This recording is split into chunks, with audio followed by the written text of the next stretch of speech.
they rent a car for the pilots and have them drive? No! Oh my God! Oh my God! Oh my God! No! Guys, my God! What are you doing? No, this is wrong. Oh my God! Look at what you're doing to him.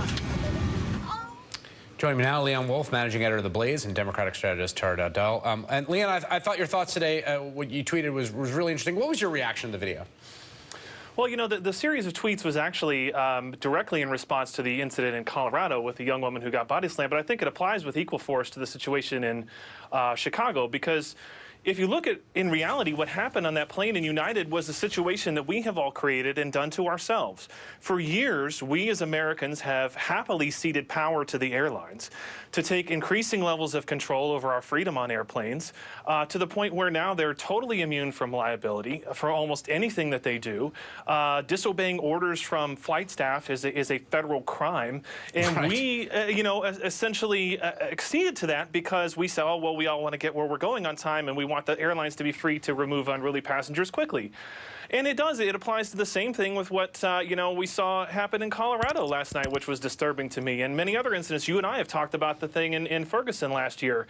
It disturbs me when people see things like this and they say things like, wow, why didn't he just comply? And none of this would have happened. And my response to that was, I mean, thank God the guy didn't comply. Because if he had, you know, we would not be talking about this today. And we would not have an opportunity to, you know, change some of what's going on. You know, and I thought, I looked at this and I thought to myself, man, first of all, this tremendous amount of outrage. It's extremely upsetting, the use of force.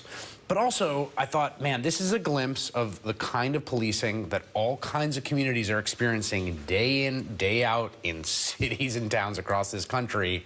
And you see it in that context, and it's like, it's a real wake-up call. It's particularly communities of color.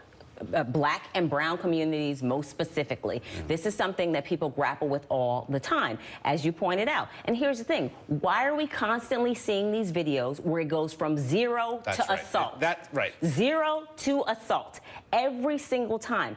As a police officer or a security officer in this situation, you are a public servant, number one. Number two, you're in the position where you should be de-escalating a situation, not being the person that's the aggressor in this sort of situation.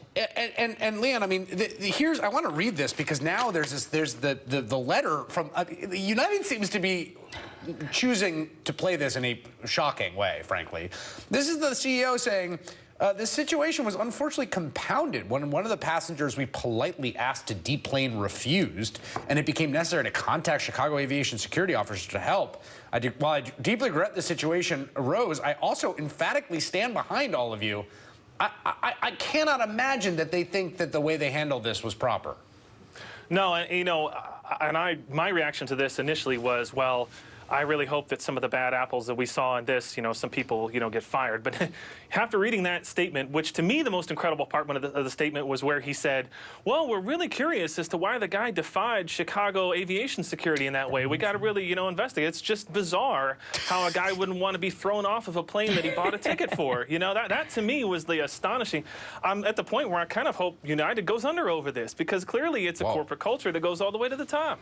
Well, we should note this, right, about United has had some issues of late. Right. United was involved in pay-to-play with the Port Authority chairman, David Sampson, who was appointed by Governor Chris Christie. They were actively involved in payoffs to help secure what they wanted. So in creating a custom flight for him to go to his country house. That was called the chairman's flight. Exactly. So this is a cultural, corporate culture issue within United. And I can go on to several other examples beyond just that.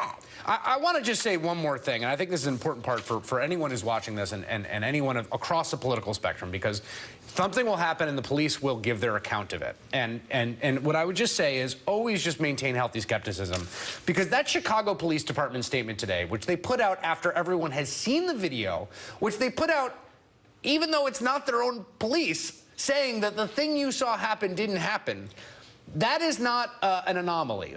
We have dealt with this in our reporting about situations, and they're chaotic, but that this guy fell. The Chicago Police Department felt the need to put out a statement saying this guy fell after everyone had seen the video tells you a lot about that department. Leon Wolf and Tara Dowdell, thank you both.